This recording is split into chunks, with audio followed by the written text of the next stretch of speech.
नमस्कार मित्रों, स्वागत है आप सभी का शिक्षा के प्लेटफ़ॉर्म ब्रांड फॉर शिक्षा पर। आज हम शुरू करने जा रहे हैं अपना एक नया बैच, जो कि आपके यूपी जीडीसी जो असिस्टेंट प्रोफ़ेसर की वैकेंसी है और प्रवक्ता जीआईसी की वैकेंसी है। उसमें जो भी आपका मेंस होगा, मेंस में इस बार जो है डेस्क्रिप्टिव है, लिखित आंसर पूछे जाएँगे आपसे। तो हम इस बैच में यही किस किस तरीके से हम आंसर को अच्छा बनाते हैं, किस तरीके से हम आंसर को लिखते हैं, किस तरीके का उत्तर लेखन होता है, जिसमें आपको इतने सारे अभ्यर्थियों के बीच में से आपको अच्छे नंबर मिल सके, हम उसी का इस चीज़ में वर्णन करेंगे। आपको यही चीज़ें आप हमारे इसमें टेस्ट में आपको दी जाएँगी। इसमें आपकी टेस्ट सीरीज़ रहेगी और जो आपको मेंटरशिप रहेगा और ये हमारा जो कार्यक्रम रहेगा वो संपूर्ण उत्तर लेखन कार्यक्रम रहेगा। इसमें आपको अब देखिए जैसे यूपीजीडीसी प्रोफ़ेसर का एग्ज़ाम है, तो उसमें सभी विद्यार्थी के लिए मिनिमम जो पात्रता परीक्षा है वो आपकी नेट होती है। तो नेट में कहीं न कहीं अभ्यर्थियों से उम्मीद की जाती है कि उसे सब्जेक्ट की पूरी जानकारी तो होती है, पर जब लिखने की बारी आती है तो लिखना उत्तर लेखन हम उस विषय का नहीं कर पाते हैं अच्छे से। और देखिए जब सभी अभ्यर्थी उसी कैटेगरी के होंगे, सब नेट पास होंगे, तो यानी कि सभी को सब्जेक्ट की नॉलेज तो होगी, बट यहाँ पर जो है अपना सिलेक्शन श्योर वो करेगा जिसे जो है जिसे जिसका उत्तर लेखन यानी कि आंसर राइटिंग और आंसर प्रैक्टिस बहुत अच्छी होगी। तो हम अपने इस बैच में कोशिश करेंगे कि आपको जो है बेहतरीन अच्छे से अच्छा उत्तर कैसे लिखा जा सकता है, कैसे आप अपने उत्तर को साइंटिफिक और ह्यूमनिस्टिक अप्रोच दे सकते हैं, मानवीय और वैज्ञानिक तरीके से ढंग से कैसे हम अपने उत्तर को लिख सकते हैं, वो हम इसमें सीखेंगे आपके। तो देखते हैं ये जो हमारा प्रोग्राम है वो प्रोग्राम हमारा 2 भागों में चलेगा। एक तो आपका प्री से पहले का होगा और फिर दूसरा होगा पोस्ट प्री, यानी प्री के बाद में। तो जो प्री के पहले का होगा वो हम इसमें ज्योग्राफी के जितने भी 9 यूनिट्स हैं, 9 यूनिट्स में से 9 यूनिट्स के हर एक टॉपिक के हर एक टॉपिक के कम से कम 5-5 क्वेश्चन का उत्तर लेखन, आंसर राइटिंग और प्रैक्टिस करके देख लेंगे उससे पहले। बहुत सारी चीज़ें जान लेंगे उसके बारे में, आपको कहाँ डाउट आता है, किस तरीके से आप इस क्वेश्चन को और अच्छा कर सकते हैं। हम पहले वाले भाग में जो आपका प्री से पहले वाला पोर्शन होगा उसमें ये जान लेंगे। फिर प्री से बाद वाला जो भाग है आपका पोस्ट प्री वाला जो हमारा जो फेज़ रहेगा, उस फेज़ में हम उस फेज़ में हम अपने क्वेश्चन्स का जो इवैल्यूएशन करेंगे, वो हम एक टेस्ट के फॉर्मेट में करेंगे, जिसमें कि टेस्ट दिया जाएगा और उसका आप जो उत्तर लेखन करके हमारे पास भेजेंगे, फिर हम आपको इवैल्यूएशन करके उसको बताएँगे। तो ये पूरा का पूरा एक टेस्ट रहेगा पोस्ट प्री के बाद का और प्री से पहले का आप ये रहेगा कि हम आपको ड्यूरिंग क्लास जो है आपको आंसर राइटिंग करवाएँगे 5 से 6 क्वेश्चन्स मिनिमम हर एक टॉपिक के 5 क्वेश्चन के आस-पास तो रहेंगे ही रहेंगे। फिर उसके बाद जो है कुछ ना कुछ आपको होमवर्क के तौर पर कुछ ना कुछ एक आध क्वेश्चन दिया जाएगा और उन क्वेश्चन्स को आप लिखकर हमारे पास जो भी हमारा कम्युनिकेशंस साधन होंगे, जैसे व्हाट्सएप और मेल आईडी जो भी है, आप उसपे सेंड कर सकते हो और आपको जो है पर्सनल मेंटरशिप और आपको पर्सनल गाइडेंस कि क्या आप इसमें और बेहतर कर सकते हो, कैसे इस उत्तर को और अच्छे तरीके से वैज्ञानिक ढंग से लिख सकते हो ताकि और अच्छे आपको नंबर मिल सके, क्या-क्या कर सकते हो, कहाँ-कहाँ मिस्टेक्स हैं, वो उस चीज़ की पूरी-पूरी जानकारी आपको उसमें दे दी जाएगी। तो इस तरीके से हम करेंगे। तो देखिए ये एक ओरिएंटेशन क्लास है तो हम इसमें जानते हैं कि किस तरीके से क्या-क्या रहेगा। ये सबसे पहले ओरिएंटेशन क्लास है फिर आपका देखिए आपका हम म हर चीज़ जो है इकाई वाइज़ होगी, यूनिट वाइज़ होगी कि कौन-कौन सी इकाई हम कब पढ़ेंगे, वो डिपेंड करता है कि हम जो है अभी कौन-सा जो है भाग चला रहे हैं। ज्योग्राफी के 2 भाग होते हैं ह्यूमन ज्योग्राफी, मानव भूगोल और आपका भौतिक भूगोल। तो पहले हम स्टार्ट करेंगे ह्यूमन ज्योग्राफी से, तो ह्यूमन ज्योग्राफी में सबसे पहले हमने ये भौतिक चिंतन वाला भाग रखा हुआ है। तो भौतिक चिंतन में देखें कि किस-किस तरीके के क्वेश्चन आते हैं, भई किस टॉपिक से क्या-क्या क्वेश्चन आ सकते हैं। जैसे कि पिछली बार का जो जीआईसी का एग्ज़ाम था, तो जीआईसी के एग्ज़ाम में जो है पॉसिबिलिज़्म का क्वेश्चन पूछा गया था। तो पॉसिबिलिज़्म का क्वेश्चन पूछा गया था, भई क्या-क्या किसने दिया और फिर इसकी व्याख्या पूरी पूछी गई थी। तो इस तरीके से करेंगे हम। फिर इसके बाद है आपका जनसंख्या बसावट भूगोल, आर्थिक आर्थिक गतिविधियों का भूगोल और इसी तरीके से हम जो है ये सारे आपको टेस्ट भी प्रोवाइड करेंगे और साथ में साथ इसका जो है एक मेंटरशिप प्रोग्राम भी रहेगा, जिसमें हम लोग करेंगे। तो देखिए, जैसे कि हम ज्योग्राफी का क्वेश्चन जब लिखते हैं तो ज्योग्राफी के हमेशा 2 भाग होते हैं।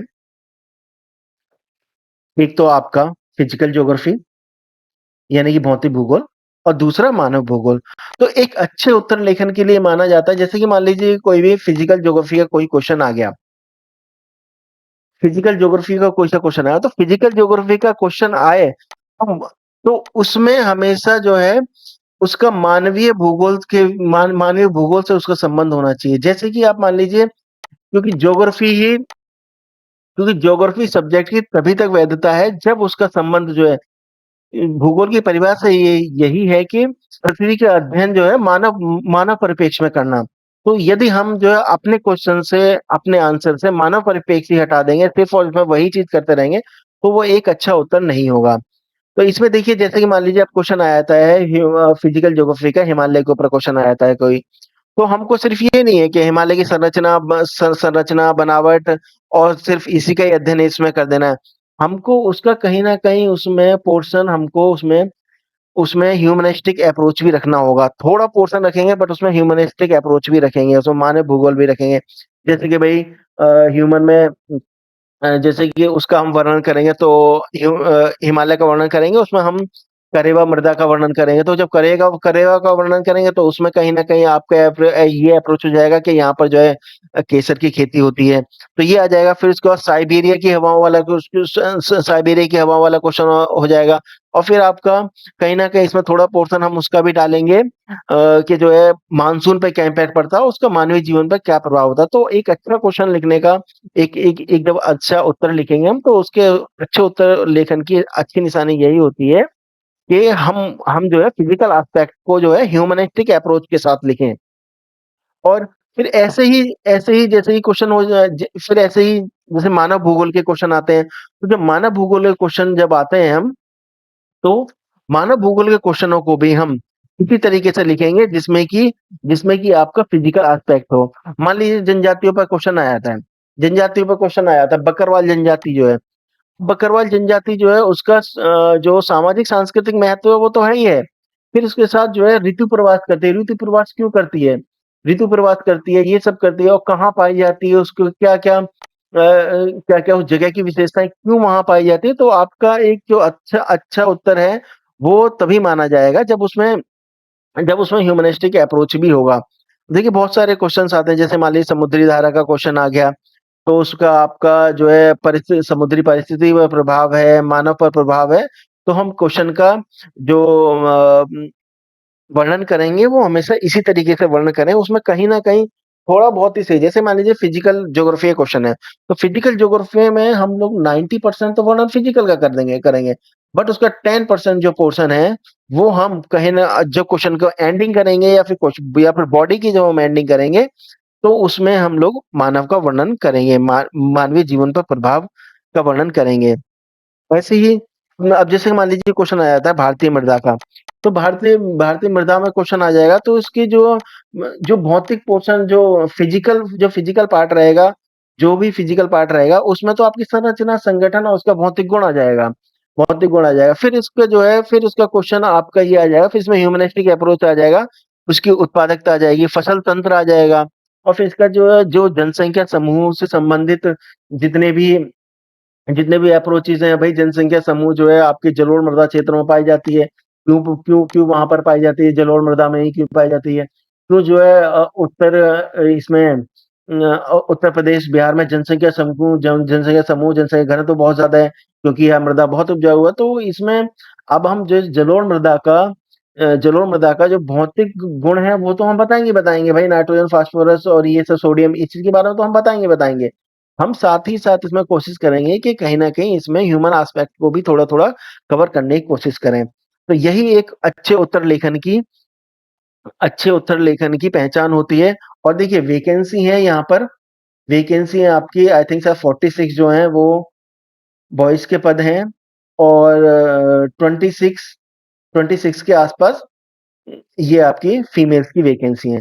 तो इतनी वैकेंसी है। अब देखिए यहाँ पर जो पास किए जाएँगे, यहाँ पर आपके जो है 15 गुना अभ्यर्थी पास किए जाएँगे। तो जब 15 गुना अभ्यर्थी पास किए जाएँगे तो आप समझिए ना कि आप यदि पास हो जाते हैं वहाँ पर मान लीजिए जिसने नेट जेआरएफ अच्छे से किया हुआ है, तो मैं मानता हूँ वो जीडीसी का फ्री में पढ़ेगा अच्छे से तो वो क्वालीफाई कर जाएगा। और फिर उसके बाद जैसे क्वालीफाई करिए, मान लीजिए बहुत नॉलेज है आपको सब्जेक्ट की, अच्छी नॉलेज है जेआरएफ वाले को, आपको उत्तर लेखन नहीं आता अच्छे से, और दूसरे वाले बंदे को जो कि सिर्फ नेट पास आउट है, बट उसने जो है पीसीएस वगैरह की कहीं से तैयारी की हुई है और उसने उत्तर लेखन किया हुआ है, तो वो आपसे कहीं न कहीं नंबर ज़्यादा कर ले जाएगा। और आपको पता है रिटेन की वैल्यू जो है 70% तक मार्क्स इसके जुड़ेंगे। फिर बाकी के बचे हुए जो है वो आपके इंटरव्यू के मार्क्स जुड़ेंगे। तो इसीलिए आपके लिए रिटेन बहुत महत्वपूर्ण हो जाता है, क्योंकि 70% की सारा जो खेल है वो यहीं से डिसाइड होगा। आपको 15 गुना अभ्यर्थियों से कम्पीट करना है, 15 गुना अभ्यर्थियों से। तो आप 15 गुना अभ्यर्थियों से किस तरीके से कम्पीट करेंगे, क्या करेंगे और किस तरीके से अपने क्वेश्चन को उत्तर को अच्छा लेखन बना पाएँगे। तो आप देखिए, यदि आप 15 गुना से करेंगे तो आपको क्या करना होगा? इसीलिए आप अपने क्वेश्चन की तैयारी, उत्तर लेखन की तैयारी इतनी मजबूत कीजिए ताकि आप एक बेहतरीन अच्छा-सा उत्तर लिख पाएँ। और हिंदी माध्यम में बहुत सारे बच्चे हैं जो यूनिवर्सिटी लेवल से उत्तर लिखते हैं। हमको पता है कि किस तरीके से वो लोग लिखते हैं उत्तर, पूरी तरीके से क्या रगड़ा मारते हैं अंत तक क्वेश्चन में, तो इस तरीके से वहाँ पर काम नहीं चलेगा। आपने जो है यूनिवर्सिटी लेवल पे क्या लिखा, कैसा लिखा, वो बिल्कुल काम नहीं चलेगा। आप जो है एक पीसीएस की तैयारी कर रहे हैं, पीसीएस अधिकारी की तैयारी कर रहे हैं, ये राजपत्रित अधिकारी की, जो यूपी जीडीसी के जो ये प्रोफेसर होते हैं वो राजपत्र अधिकारी होते हैं। तो आप समझ के चलिए कि आपको उसी लेवल की बिल्कुल तैयारी करनी है, अपने उत्तर लेखन में आपको वही चीज़ दिखनी चाहिए। और देखिए, जब भी आप हिंदी माध्यम में शब्दों का चयन करेंगे, तो शब्दों का चयन ये नहीं होना चाहिए आपने बहुत हल्के शब्द लिखे हैं वहाँ पर। वहाँ पर आपको एनसीईआरटी निष्ठ ही शब्द लिखने हैं और बहुत अच्छे शब्द लिखने हैं ताकि आपका उत्तर लेखन बहुत अच्छे से हो सके। आप खुद ही सोचिए, 15 गुना अभ्यर्थियों से आपको कॉम्पिटिट करना है, और जब 15 गुना अभ्यर्थियों से आप कॉम्पिटिट करेंगे, तो आप उसमें किस तरीके से और बेहतर बना पाएँगे। तो इसीलिए आप जो है इसकी तैयारी प्रैक्टिस करते रहिए।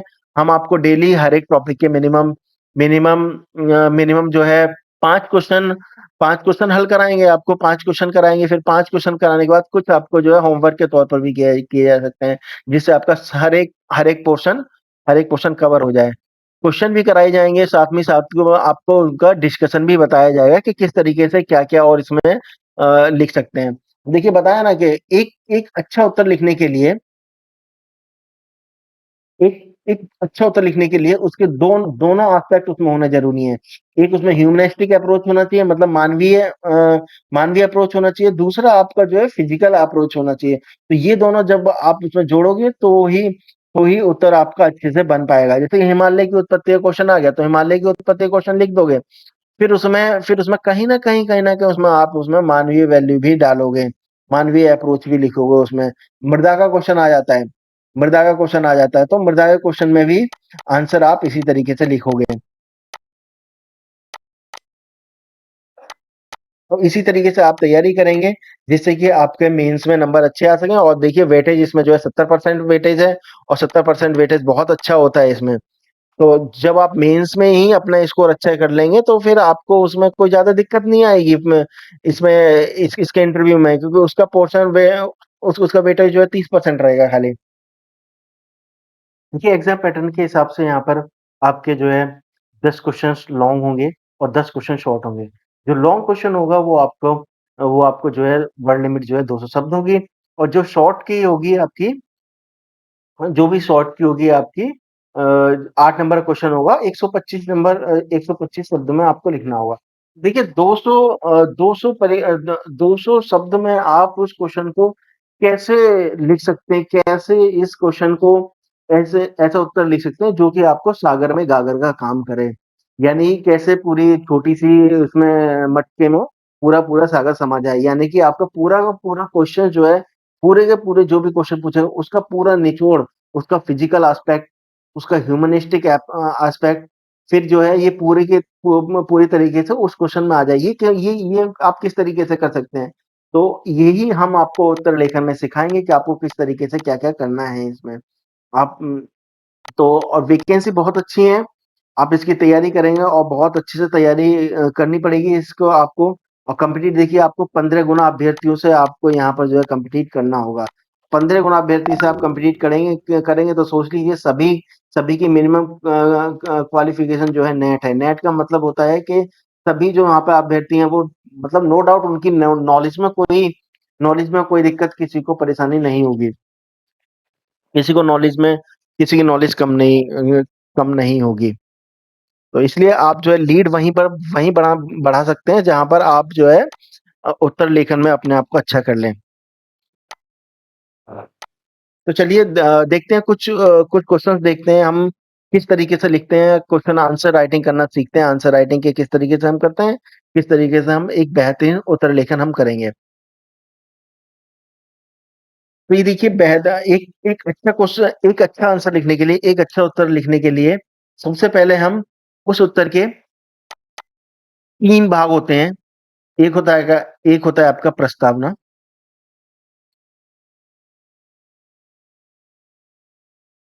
इंट्रो, फिर आपका होता है बॉडी, फिर आपका होता है निष्कर्ष, कंक्लूजन आपका क्या लगा।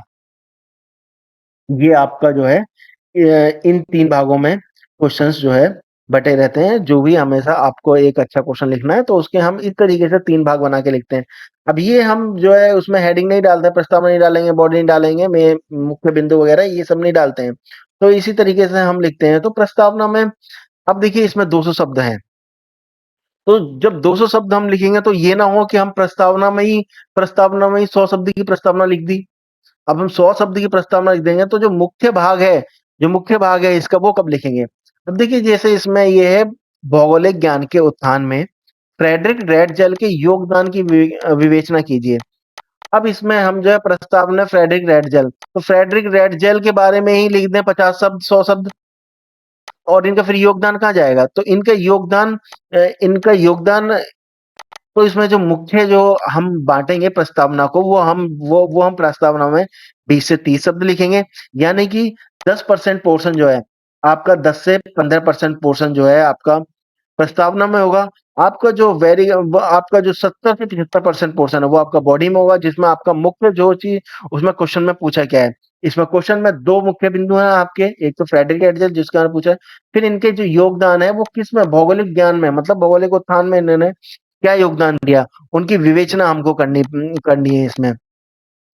तो इसमें देखिए फिर इसमें जो उनका निष्कर्ष है, निष्कर्ष यानी कि उनका योगदान जो है कैसा रहा है इसमें, और कैसा रहा है, कितना रहा है, ये हमको निष्कर्ष इसमें लिख देना है। तो देखिए जब हम इस क्वेश्चन को देखते हैं तो इस क्वेश्चन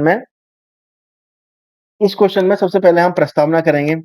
प्रस्तावना में हम जब भी हम प्रस्तावना लिखते हैं तो किसी ना किसी, जैसे मान लीजिए कोई मॉडल है या फिर किसी व्यक्ति का विश्लेषण, तो उसका ऐतिहासिक अप्रोच रखते हैं उसमें। तो कहीं न कहीं जैसे कि हम इसमें 4 लाइन में, 4 या 5 लाइन में वर्णन कर रहे हैं, तो कहीं न कहीं इसमें 1 लाइन में जो है वर्णन हम जो है उसका ऐतिहासिक पृष्ठभूमि में करेंगे। ऐतिहासिक पृष्ठभूमि में फ्रेडरिक रेडजेल से पहले आपको पता है कौन 2 महान भूगोलवेत्ता हुए थे, जिनसे जो है आपका क्लासिक एज यानी कि शास्त्रीय युग का प्रारंभ माना जाता है। वो थे वो थे आपके 2 महान भूगोलवेत्ता, हम्बोल्ट और डेटर। तो हम जो है इसमें इसके ऐतिहासिक अप्रोच में कहीं न कहीं उसे हम जो है हम्बोल्ट और डेटर को भी लाने की कोशिश करेंगे। और तो हम इसमें शुरू से लिखेंगे, देखिए हम्बोल्ट और डेटर के पश्चात जो है फ्रेडरिक रेडजेल भूगोल में महान भूगोलवेत्ता हुए हैं। ये हम यहाँ लिखेंगे। फिर इसमें फ्रेडरिक रेडजेल, हम जो है आगे अपनी बॉडी में पूरे उत्तर में क्या लिखने वाले हैं, उसकी थोड़ा-सा हल्का हिंट दे देंगे इसमें। थोड़ा-सा हल्का हिंट कैसे दे देंगे? अब हम इसमें लिखेंगे कि रेडजेल जो है प्रथम भूगोलवेत्ता थे जिन्होंने अध्ययन में अध्ययन में मानव पर बल अधिक दिया। तो इन्होंने देखिए किस पर, अब हम इसमें इन इन इन क्या लिख दिया? अब इसमें लिख दिया हमने मानव पर अधिक बल दिया। तो जो हम भूमिका जो बाँध रहे हैं, तो धीरे-धीरे यहाँ से भूमिका बाँधेंगे। देखिए इसे लिखते हैं हमबोल्ट और रिटर,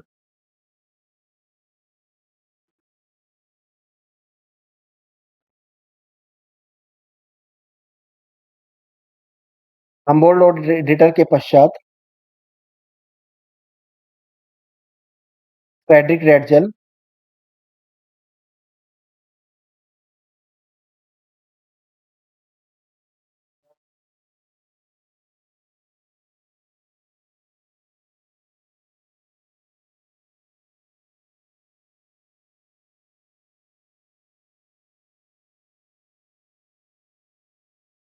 प्रमुख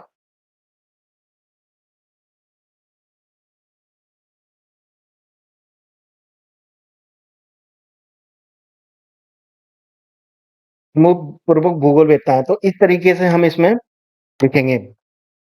और फिर हम इसमें लिखेंगे जो है अब इनका जो मुख्य अध्ययन जो था फ्रेडरिक एडजल का, वो आपका मानव भूगोल को लेकर था। इस और नियतिवाद के जनक भी कहे जाते हैं, तो कहीं न कहीं हम इसकी प्रस्तावना में इन दोनों का, जैसे मानव भूगोल के जनक कहे जाते हैं, साथ ही साथ जो है आपके नियतिवाद के जनक भी कहे जाते हैं, तो इन दोनों का वर्णन इसमें करेंगे हम। और फिर इसमें लिखेंगे कि जो है मानव भूगोल को इन्होंने मानव भूगोल को एक पृथक भूगोल माना। सबसे पहले किसने माना? इन्होंने माना, तो इन्होंने कहीं न कहीं जो पारंपरिक भूगोल चलता चला आ रहा था, उससे जो है मानव भूगोल को अलग किया इन्होंने। तो ये मानव भूगोल के संस्थापक भी कहे जाएँगे। फिर हम इतना लिखने के बाद 4 से 5 लाइन में हम अपना 4 से 5 या 5 से 6 लाइन में हम अपना यहाँ पर जो प्रस्तावना है वो कर देंगे। फिर हम इसमें एक डायग्राम देने की कोशिश करेंगे, हेडिंग डालेंगे यहाँ पर, जो है हम्बोल्ट का इसका सॉरी फ्रेडरिक एडजल का भूगोल में प्रमुख योगदान। फिर हम जो इसके योगदान इनके योगदान है, फिर एक जो है इनका फ्लो चार्ट, फ्लो डायग्राम बनाएँगे। फ्लो डायग्राम बनाएँगे। फ्लो डायग्राम बनाने के बाद पहले हम बुलेट्स में लिख देंगे, फिर इसके बाद जो है इनकी व्याख्या करेंगे। तो जब हम डायग्राम इनका बनाएँगे तो इनका देखिए, रेड जेल रेड जेल में इधर लिखेंगे मानव भूगोल,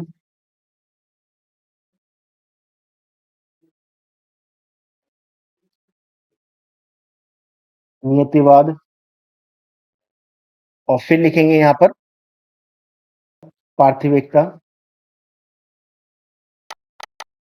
पार्थिव एकता, और फिर यहीं लिखेंगे आपका सांस्कृतिक भूदृश्य की संकल्पना। फिर इसी में ही फिर जो है फिर ये मुख्य हेडिंग है इसमें आएँगी।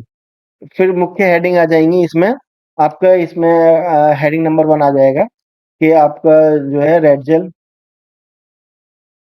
फिर आप लिखेंगे नियतिवाद। फिर इसमें नियतिवाद में आप जो है इसका 3 से 4 लाइन में वर्णन करेंगे कि नियतिवाद क्या था। नियतिवाद में ही आपको इसमें डार्विन का अध्ययन करना पड़ेगा। डार्विनवाद के बारे में बताना पड़ेगा, क्योंकि इन्होंने क्या कहा कि जो है डार्विन ने जो डार्विनवाद को है उसे ही इन्होंने आगे बढ़ाया है। कैसे कि जो है जो जो प्रकृति के अनुरूप अपने आप को ढाल डाल लेगा, वो वही जो है आगे चलकर जिंदा रह पाएगा। ये डार्विन का नियम था। तो जो है रेड जेल ने मानव के और पर्यावरण संबंधों को बहुत अधिक महत्व दिया है। प्रकृति ही निर्धारक होती है। इस तरीके के इस तरीके से इसका उत्तर लिखेंगे। फिर इसमें ही जो वर्णन करेंगे नियतिवाद का, मानव भूगोल, फिर मानव भूगोल का क्या योगदान है, फिर पार्थिव एकता के सिद्धांत में इन्होंने क्या-क्या बातें कही हैं। ऐसे सांस्कृतिक भूदृश्य के बारे में इन्होंने बात कही है।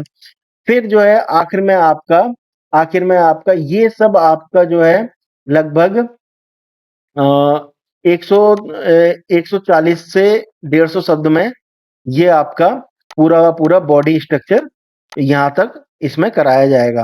आप इसमें लिखेंगे। फिर इसके बाद जो है आप करेंगे इसमें नेक्स्ट, इसका जो कंक्लूजन लिखेंगे, तो कंक्लूजन में इनका इनका सारा का सारा जो है, जो भी इन्होंने मानव भूगोल के लिए भूगोल में इनका कैसा काम रहा है, तो हम लिखेंगे कि इसमें लिखेंगे कि रेडजल का योगदान भूगोल विषय में अविस्मरणीय रहा है। इन्होंने क्या काम किया है? वे प्रथम भूगोलवेत्ता थे। उन्होंने मानवीय पक्षों के भौगोलिक अध्ययन के लिए एक पृथक विषय का एक पृथक विषय का सृजन किया। इसीलिए लिखेंगे, आप जो है इसमें लिख देंगे इनका योगदान जो है अविस्मरणीय है। तो ऐसे इस तरीके से हम जो है एक क्वेश्चन लिखेंगे। तो इसमें इन्होंने देखिए, ये इस तरीके से क्वेश्चन है, एक एक हम लिखेंगे जो कि बहुत अच्छा क्वेश्चन बनेगा। जब हम एक फॉर्मेट में जब हम आपको क्वेश्चन लिखवाएँगे, तो पूरी व्याख्या इसकी, किस तरीके से कहाँ पर क्या आएगा, नियतिवाद में किस तरीके से किस तरीके से नियतिवाद में लिखा जाएगा, किस तरीके से प्रातिविकता के सिद्धांत में उनके में लिखा जाएगा, किस तरीके से सांस्कृतिक सिद्धांत के बारे में लिखा जाएगा। देखिए, लिखने को तो नियतिवाद पे पूरी की पूरी पूरा जो है क्वेश्चन जो है 600 शब्दों में नियतिवाद पे लिख दो। बट हमको अपने नियतिवाद को यहाँ पर 30 से 40 शब्दों में या हद से हद 50 शब्दों में नियतिवाद को खत्म करना है। अब जैसे मान लीजिए आपको नियतिवाद के बारे में ज़्यादा आता है, तो आप नियतिवाद को पहले लिखिए और पार्थिव एकता के सिद्धांत को थोड़ा नीचे लिखिए। तो इसमें आप जो है 60 से 70 वर्ड के कीजिए, इसमें जो है 30 से 40 वर्ड लिखिए। इस तरीके से इनके योगदान का पूरी तरीके से वर्णन करेंगे अब हम। ऐसे ही देखिए, जैसे कि अब एक क्वेश्चन है ये फिजिकल ज्योग्राफी का है।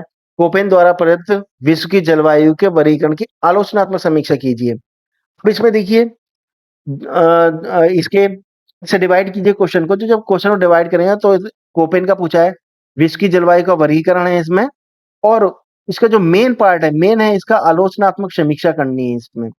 तो इसमें इसमें सीधा ऐसा ही नहीं है कि आप जो है क्वेश्चन लिखाएँगे, उसके नीचे और उसकी आलोचनात्मक समीक्षा नहीं करके आएँगे, तो क्वेश्चन आपका अधूरा हो जाएगा, और इसमें जो है आपके उत्तर कटने के बहुत चांसेस रहेंगे इसमें। तो अच्छा उत्तर तभी होगा जब आप इसमें सभी चीज़ का वर्णन करेंगे। इसमें आपको कोपेन का पूरा वर्गीकरण लिखना पड़ेगा। वर्गीकरण के बाद आपको जो है व्याख्या करनी पड़ेगी उसकी कि क्या वर्गीकरण था। इन्होंने 5 तरीके की जलवायु लिखी है। इसपे जो है ताप का प्रभाव, वनस्पति का प्रभाव, वर्षा का प्रभाव, ये सब आपको बताना पड़ेगा। फिर हम इसका जब हम इसका आलोचनात्मक समीक्षा करेंगे, तब हम इसमें जो है समीक्षा करेंगे, तो उसमें हम वर्णन करेंगे कि जो है ये कोपेन ने जो वर्गीकरण किया है, एक तरीके से इतना ज़्यादा पूरे विश्व की जलवायु पर लागू करने के लिए उपयुक्त नहीं है। तो कोपेन का वर्गीकरण कहीं न कहीं पढ़ने के लिए, सीखने के लिए तो उपयुक्त है, परंतु इसे जो व्यावहारिकता में देखा जाए तो व्यावहारिकता में जो है उसकी जलवायु पर उपयुक्त करने के लिए सही नहीं है। क्यों? क्योंकि जैसे कि मान लीजिए अब कोपेन ने भूमध्य सागरीय जलवायु का वर्णन किया है। भूमध्य सागरीय जलवायु के बाद सीधा का सीधा जो है इनका वर्गीकरण आपका स्टेपी पे मिलेगा, और स्टेपी और भूमध्य सागरीय जलवायु के बीच में कौन-सी जलवायु आती है, तो इसका वर्गीकरण नहीं बना। तो नहीं कर सकते। और फिर आप इसमें जो है आगे चल के जैसे कि थॉर्नफेट आया, तो थॉर्नफेट क्यों आया? तो थॉर्नफेट का वर्गीकरण ज़्यादा साइंटिफिक है बजाय बजाय कोपेन के। तो थॉर्नफेट ने क्या किया? थॉर्नफेट ने अपने वर्गीकरण को छोटी-छोटी जगहों में लागू करने की कोशिश किया है। मतलब कहीं भी चले जाओ, कोपेन का वर्गीकरण लागू नहीं होगा, परंतु थॉर्नफेट का वर्गीकरण लागू होगा। जैसे उसमें तापीय वाष्पोत्सर्जन है और आपका वाष्पीय वाष्पोत्सर्जन है, तो इन सब से उनका वर्गीकरण उपयुक्त है। तो इसमें जब आपके आलोचनात्मक वर्गीकरण करेंगे, इसका जैसे फ्रेमवर्क करेंगे आपका, इसकी प्रस्तावना में, तो इसकी प्रस्तावना में आप जो है 20 से 30 वही 10% आप फ़ॉर्मूला इसमें रखेंगे, 10% में आपको वर्गीकरण कर देना है। फिर मेन बॉडी में इसमें वर्गीकरण करेंगे। मेन बॉडी में 2 पार्ट में वर्गीकरण करेंगे। एक पार्ट में तो आपका वर्गीकरण करेंगे इसमें कि जो है क्या-क्या इसकी आधारभूत मान्यताएँ थी और किस-किस तरीके से वर्णन किया। ये आप कर देंगे, और फिर इसी में ही आपका जो सेकंड पार्ट आएगा, तो सेकंड पार्ट में आप जो है वर्गीकरण करेंगे इसका। सेकंड पार्ट में वर्गीकरण करेंगे इसका आलोचनात्मक मूल्यांकन। तो जब आलोचनात्मक मूल्यांकन हम इसमें करेंगे, तभी हम इसमें पॉइंट के फॉर्मेट में चाहें तो पॉइंट के फॉर्मेट में 3 से 4 बुलेट में, 5 बुलेट्स में हम लोग लिख सकते हैं। फिर इसके बाद कंक्लूज़न में वही लिख देंगे, और किसी का भी नकारात्मक इनका कंक्लूज़न नहीं लिखेंगे। उसमें कहीं न कहीं उसे जो है सकारात्मक अप्रोच देने की कोशिश करेंगे। तो इस तरीके से हम लोग जो है अपने आंसर राइटिंग को एक एक तरीके से आंसर को लिखेंगे, उत्तर लेखन करेंगे। तो इसी तरीके से हम लोग जो है हर एक टॉपिक को उठाएँगे, और हर एक जो है टॉपिक के लगभग 4 से 5 क्वेश्चन आपको दिए जाएँगे, जिनकी आपको जो है उत्तर लेखन भी कराया जाएगा और उनकी व्याख्या भी कराई जाएगी, आपको समझाया भी जाएगा, और फिर उसके बाद आपको जो है कुछ गृह कार्य जो भी होमवर्क होगा वो आपको करने से दिया जाएगा। 1 या 2 क्वेश्चन होंगे, वो आप हमको सेंड कर सकते हैं और उसको इवैल्यूएशन करके आपको दिया जाएगा। वैकेंसी बहुत अच्छी है, तैयारी कीजिए और आपको ध्यान रखिए 15 गुना अभ्यर्थियों से आपको कम्पीट करना है और 15 गुना अभ्यर्थियों से आप कम्पीट करेंगे और किस तरीके से कम्पीट करेंगे वो आपको समझना पड़ेगा, देखना पड़ेगा कि आप जो है कि क्या क्वालिटी आपके उत्तर में होनी चाहिए। आपके उत्तर में क्वालिटी मिलेगी तही तभी आपको जो है नॉलेज हो पाएगी, ज्ञान हो पाएगी। अच्छे से पढ़िए, अभी बहुत टाइम है, आप तैयारी कीजिए, हमारे साथ जुड़िए ताकि अपने उत्तर लेखन को और अच्छा कर सकें। हिंदी माध्यम में पढ़ाने वाले बहुत हैं, बट वो इस तरीके से किसी विषय को साइंटिफिक अप्रोच देके, क्योंकि ज्योग्राफी जो है एक साइंटिफिक विषय विषय भी है और एक ह्यूमनिस्टिक विषय भी है। ये ज्योग्राफी के बारे में बोलते हैं, geography is jack of all subject. तो हर एक सब्जेक्ट में ज्योग्राफी है। फिजिक्स भी है, केमिस्ट्री भी है, जो केमिस्ट्री भी है, क्लाइमेट भी है, हर एक सब्जेक्ट में है। तो इसी तरीके से उसे साइंटिफिक अप्रोच देना है, फिर साइंटिफिक अप्रोच के साथ ज्योग्राफी में अध्ययन, जो भूगोल का अध्ययन हमको करना है, वो मानवीय विषय के हिसाब से करना है। तो यही हम इसमें पढ़ेंगे। ठीक है, अच्छे से पढ़ते रहिए, आगे तैयारी कीजिए।